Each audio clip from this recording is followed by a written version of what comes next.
How you doing, everybody? This is Kazuya, and this is another mini tutorial for XCOM Enemy Unknown. They got released a couple days ago on Tuesday, and I have to say it's already one of my favorite games in a long time. I mean, a big fan of the original XCOM, but this one is such a beautiful game. Anyway, let's go into action. This is gonna be a combat tips tutorial. We're gonna go to Argentina this time because they offer me some 4 engineers, and engineers are probably a key in this game. I will say the engineers are more important than scientists. The scientists, well, you need more in order to do some research faster, but the engineers are the one that construct everything. So the more engineer, the more and faster you're gonna get all your buildings. So I will go always for engineers. Okay.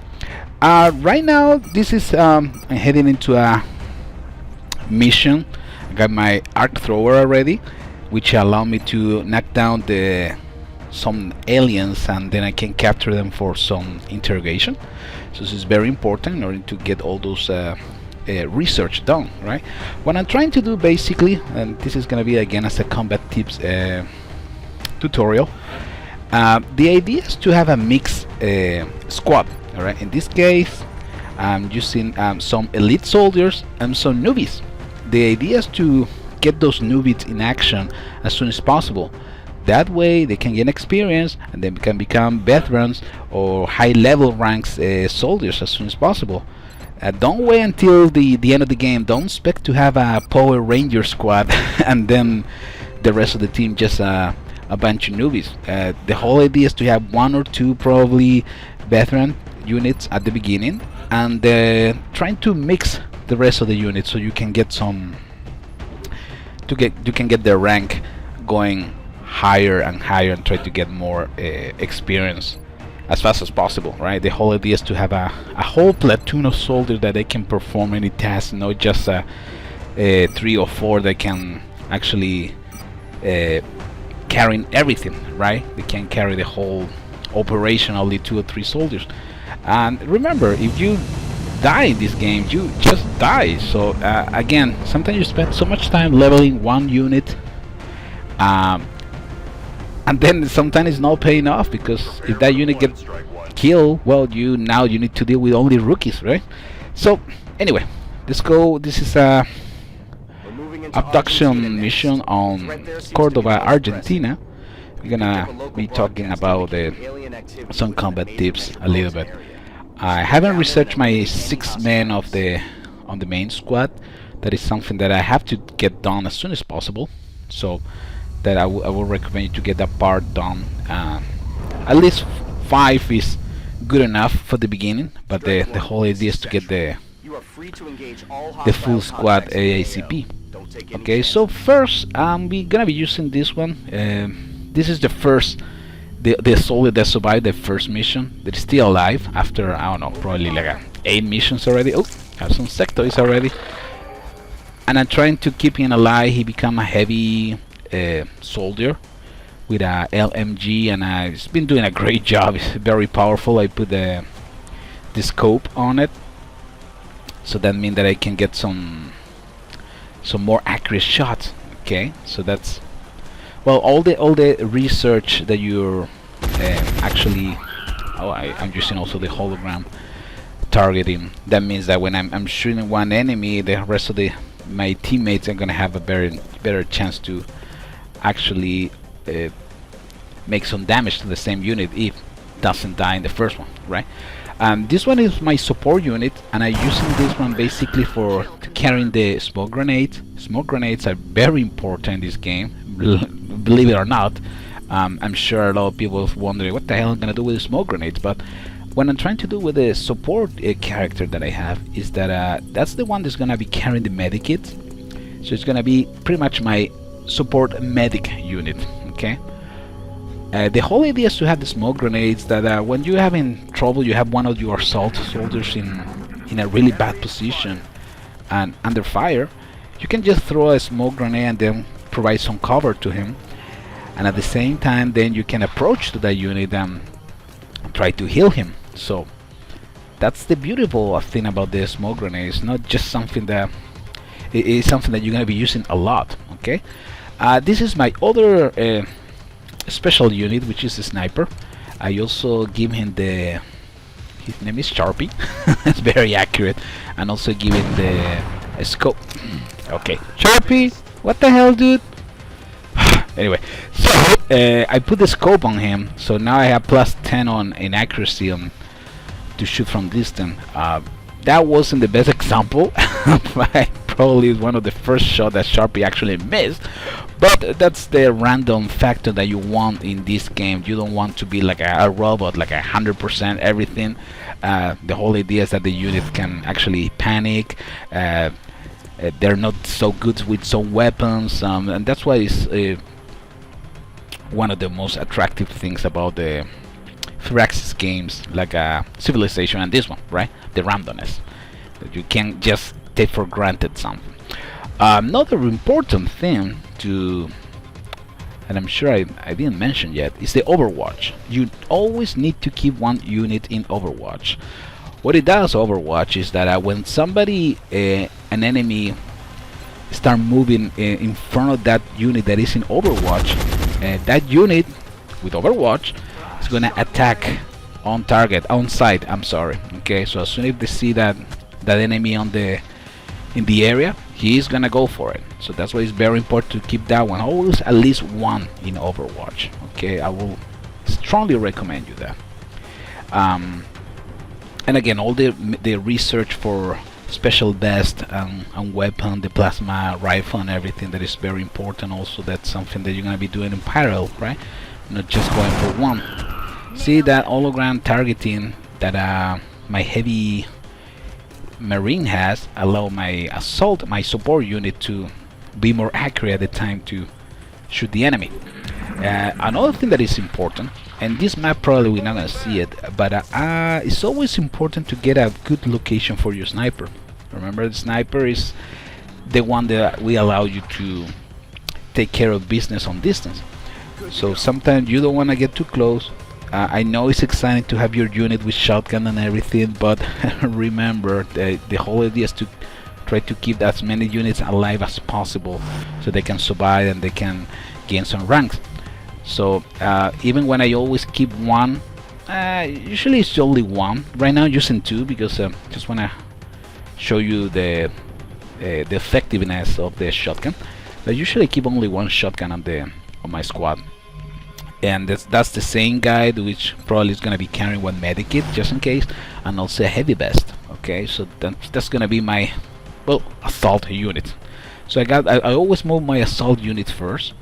In this case I'm using this one. Both have shotguns, so this is just for a video tutorial tips, but I will keep one assault unit with shotgun and the other one with assault rifle. No doubt about it, that's more useful. Let's see. Okay, right here we have only half of the protection that we should probably, the cover is not that great.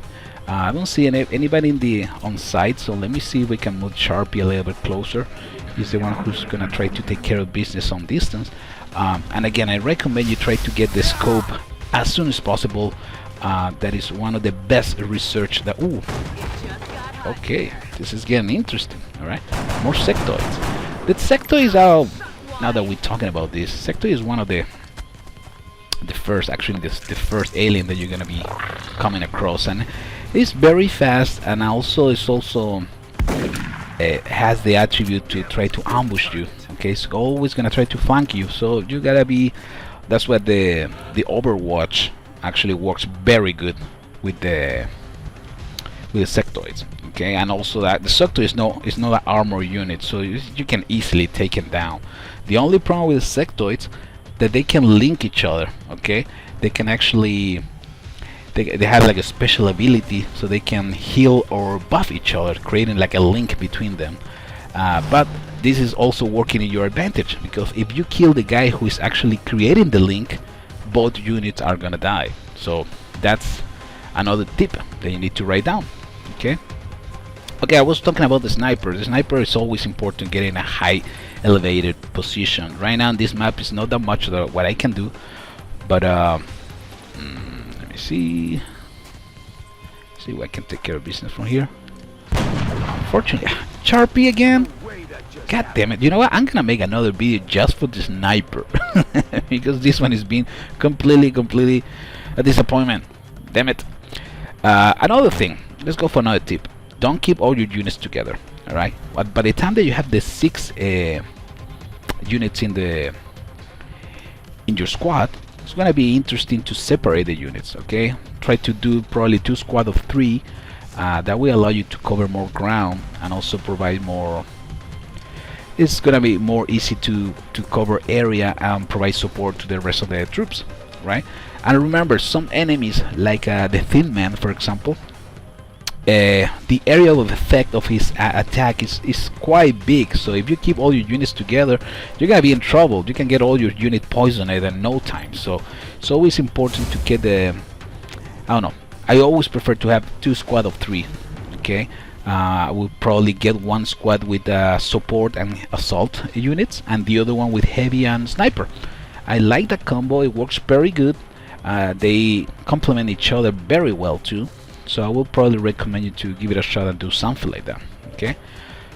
Again, I'm still trying to get in a good angle Sharpie, and also trying to get the support unit very close to him. I mean the heavy guy, so I can provide some support as soon as possible. As soon as my Sharpie needs some close combat actually help. And then another support. This is Chun-Li. Let's see, we can actually see right now the sectors over there that link each other. So I probably, if I kill the one on the right of the screen, I'm gonna probably take both down. So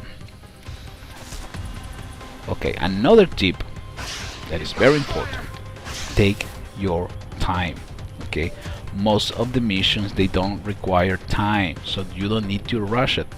Take your time, move little by little, take cover. The whole idea of the game, especially if you're playing in classic with Iron Man mode, you really want to make sure that all your units survive. Alright, sometimes that's not possible. Sometimes you're just surrounded, sometimes you get overrun, but it is very important to take your time. Alright, let me see if we can kill this guy. That'll be great. Go with fire, regular fire. Let's see my support. Oh, gotta be kidding me! This is probably the worst demonstration that my Marines are showing. They've been flawlessly in every mission, and now they're showing probably the worst side. I'm gonna keep this guy in Overwatch again. Let's do a full move. I'm gonna use this guy with a shotgun and see if we can capture it, because this one is carrying their arc thrower. So let's see what we can do. That's probably, of course, it's not the way to do it, because right now you see the enemy can do whatever he wants with us, so that's not an ideal situation. But it's a sectoid, so let's see if we can actually stun him. 49% chance of hit, even with that close. Well, that's because this is a rookie unit, so that's why I say, oh, beautiful. So now we can get this guy from some interrogation. The whole idea is to mix the squad. That way you can level up faster and you have a very balanced squad. Okay. Sometimes it's good to have some missions just run by a bunch of assault soldiers without the need of heavy or sniper units. But yeah, most of the people are gonna probably agree and try to keep at least one sniper on the team, right? Let me this guy, his name is Kamasutra. Yep. Let me put it on probably in Overwatch. That will be good, so I can provide some support. The Overwatch sometimes is kind of tricky. Maybe, for example, with this unit, it would be better to use Overwatch with the pistol instead of the shotgun, because the shotgun actually doesn't have any range. So if I use the Overwatch, probably it's gonna just get wasted. This is another example. Right now I just moved my unit, but oopsie doopsie, I'm running out of ammo. I need to reload, so instead of reload, I'm just gonna probably move back, because there is no chance that I can. There is a big risk right now. Again, that's what I was trying to explain, that move it little by little, because probably I wouldn't be able to reload, but if I reload, okay, I'm gonna lose again another turn, and that's what we were trying to avoid. Okay, and actually my unit can get completely under the mercy of the enemy. Alright, so we have another excellent mission complete. My Marines are doing an awesome job. Again, I'm trying to take as slow as possible again, enjoy every second. Um, and also I try to not to use grenades or rocket launcher. That's another tip that I want to share with you guys. The more you use those explosive weapons, the less things you're gonna be able to recover. The corpses are gonna get in worse condition, or the weapons that they can recover are gonna be in worse condition also. So I would recommend you to try to keep one, but use it just an emergency. Well, when you have a jackpot, like a lot of units together, that's always a good time to use a rocket. So see, I'm keeping this unit alive. It's my lieutenant. Trying to get some of the upgrades. The upgrades you see, a rapid reaction, or I can use the heat ammo. Oh, that will give me 100% against robotic unit, which will be good, because very soon I'm gonna be seeing some floaters, and those are very, very annoying, I can tell you right now. So not all the units are the same, not all the units have the same armor also. Hit ammo, let's go for hit ammo for now. I need some extra damage against those robotic units. Revive. What else do I have? It's another lieutenant that I have. Rifle suppression, final barrage of pin down, guaranteed fire reaction for the to aim. Hey, this one looks very good, so I might probably go for rifle suppression. Let me see. But this is a cool thing. You can have some different soldiers. That's what is important, to get like many soldiers and getting experience and ranking up at the same time, getting promotion. So that way you can have more than one supporter, and you can try different loadouts, right? Different abilities. With the sniper's ability showed, battle scanner. When you create a new source of vision for 2 turns, you can only use the time per barrel. Okay, we can probably use the battle scanner. Sounds interesting, and I want to play and want to try the new before giving you all the my favorites. I want to try every single one. That's the whole idea, you see. Right now, you see with the scope, right now my aiming is 84 plus 10. The 10 is proof because of the scope, and that's huge for the sniper. See, I got 2 units that are gonna be on recovery for a few, so that's why it's important to have more than unit that they can actually allow you to keep your troops alive and going. Alright, this has been Kazuya, and I hope you guys enjoyed this tutorial. See you later.